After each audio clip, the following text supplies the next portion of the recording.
La pression de la rue continue, du vieux port de Marseille bondé aux rues pavées de Rennes ou encore à Toulouse.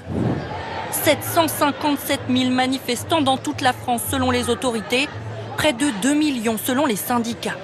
À Paris, la place de l'Opéra, point de départ du cortège, s'est remplie. 3e mobilisation, moins suivie.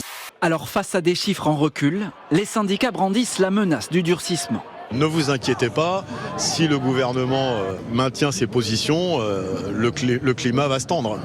Et les grèves vont se durcir, ça c'est évident. La réforme ou la faillite est un argument d'autorité qui ne convainc personne et creuse un peu plus encore le fossé entre les Français et leurs dirigeants politiques. Arrêtez de prendre les gens pour des imbéciles. Cessez de dire n'importe quoi. Soyez utiles, cohérents, efficaces. Je sais, je demande ce matin l'impossible au gouvernement.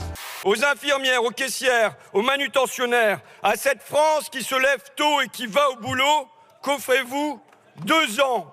2 ans ferme. Formidable ambition. Vous faites pitié. Je vais appeler le dernier amendement de cette série qui est présenté par Monsieur Quatennens. Merci, Monsieur le Président.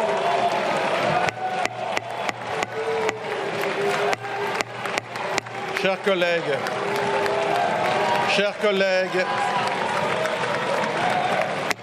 que l'on touche à la liberté, Paris se met en colère, et Paris commence à gronder, et le lendemain c'est la guerre. Nous avons eu pendant 2 jours des rappels au règlement. Des députés sont sortis de cet hémicycle parce qu'ils n'ont pas gagné au tirage au sort. Et quand l'un de leurs collègues, qui a été condamné pour avoir frappé son épouse, prend la parole sur un amendement, vous restez stoïque. Pire que ça, vous l'applaudissez. Où on est? C'est scandaleux. C'est une honte. Vous avez 577 députés, il y en a un qui pose une question, vous n'entendez jamais la réponse. Vous sortez de là avec un mal de crâne, parce que ce qu'on entend à la télé, et quand vous êtes sur place, ça n'a rien à voir. Ça n'a rien à voir. Voilà, c'est amplifié. Moi, je suis sortie de là avec un mal de crâne, mais j'ai dit, c'est pas possible. On est dirigé par des gamins. Madame la Présidente. Non, s'il vous plaît.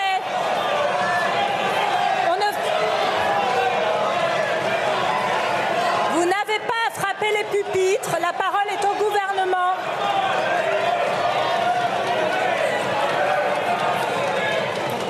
Au début du 19e siècle, Jean-Luc, il était coutume, pour marquer l'indépendance des femmes, de leur laisser un petit lopin de terre pour cultiver des oignons, afin de les revendre au marché pour qu'elles gagnent un peu d'argent. Merci, messieurs, quelle générosité. Elle n'a pas le fluide de l'autorité, je peux le dire comme ça. C'est-à-dire que quand elle parle, au fond, c'est voilà, tout le monde s'en fiche.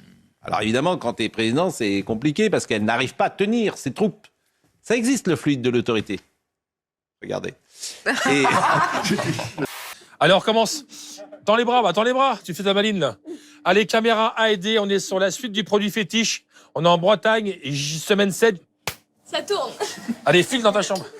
Mais à la moindre dispute, conjugale évidemment, ces messieurs n'hésitaient pas à leur rappeler d'aller s'occuper de leurs oignons. D'où l'expression. Je le crois pas. Incroyable cette explication. Va t'occuper de tes oignons. Bah ouais. Monsieur le ministre, vous volez 2 ans de vie aux étudiants et à leurs parents avec votre réforme des retraites. Vous affamez dans les universités. Vous écrasez les lycéens sous la pression de Parcoursup. Vous les condamnez par votre inaction climatique. Vous les noyez dans les chômages et le bas salaire. Vous pensiez qu'ils allaient se laisser faire? Non. Et vous venez d'admettre à demi-mot que vous alliez continuer de les réprimer. Vous les réprimez, nous les soutenons. Ça use de réforme de bord. Ça use les salariés. Mais en tout cas, ce dont on est sûr, c'est que dès la première, ça use beaucoup les salariés parce que 2 ans de vie, c'est vraiment un vol. Il n'y a pas d'autre mot. Le gouvernement ne nous concédera rien. On va gagner des victoires, on va les prendre.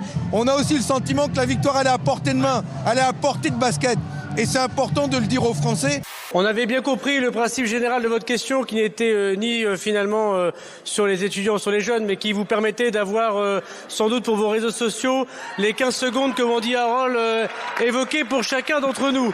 C'est-à-dire un petit moment de reconnaissance.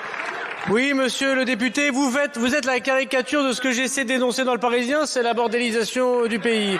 Comme disait Samuel Beckett, essayez encore, ratez mieux. Cap au pire. Qui d'entre vous a déjà fait un métier pénible?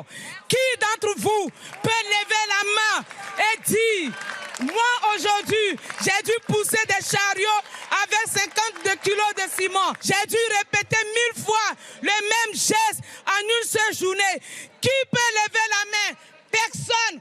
C'est vrai que Rachel Keke, concernant le métier pénible, elle est quand même plus appropriée que Louis Boyard. Non, mais Louis Boyard n'est qu'au début de son histoire. Je te rappelle quand même qu'il y a énormément de députés qui ont commencé comme Louis Boyard, qui n'ont jamais eu de métier, et qui n'ont fait que de la politique pendant 30, 40, 50 ans. Et ça, c'est terrible. Et qui ont aujourd'hui des cumuls de retraite tels qu'ils ont 25 000 euros par mois en cumulant tous les postes politiques qu'ils ont eus, alors qu'ils n'ont jamais travaillé. Alors, je vous le dis de manière très sincère, vous n'avez pas le droit de mettre en genoux les gens qui tiennent la France debout. Habitué des cortèges marseillais, Jean-Luc Mélenchon était à Paris aujourd'hui. Bonjour. Au milieu de ses troupes, l'ancien candidat à la présidentielle appelle Emmanuel Macron à reculer. C'est lui qui doit maintenant se montrer raisonnable et arrêter. Il faut qu'il fasse comme d'autres avant lui, voilà. C'est la vie, il s'est trompé, il n'a qu'à trouver autre chose comme idée. On est dans un temps de... Attendez, on va trouver un moyen, ceci met de plus en plus fort. Eh oh! Lionel Top 50. Vous ne le connaissez pas, c'est le seul journaliste en France qui est en mesure de donner les chiffres de la playlist de la manif. Merci, bonne journée. La mobilisation ici à Arras qui se poursuit dans la bonne humeur. On a déjà eu 2 fois les lacs du Connemara, c'est dire la bonne ambiance. Les lacs du Connemara 2 fois, donc merci Lionel, Top 50.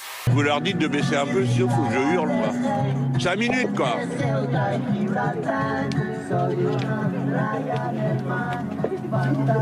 Attends, je vais aller là. Bon, alors, vous l'avez compris, nous sommes en direct et Jean-Luc Mélenchon, qui est sur le piquet de grève de la gare de Lyon, aimerait bien pouvoir s'exprimer dans des conditions un peu plus... On entend Manu Chao. Un peu plus simples, on entend Manu Chao en effet à fond.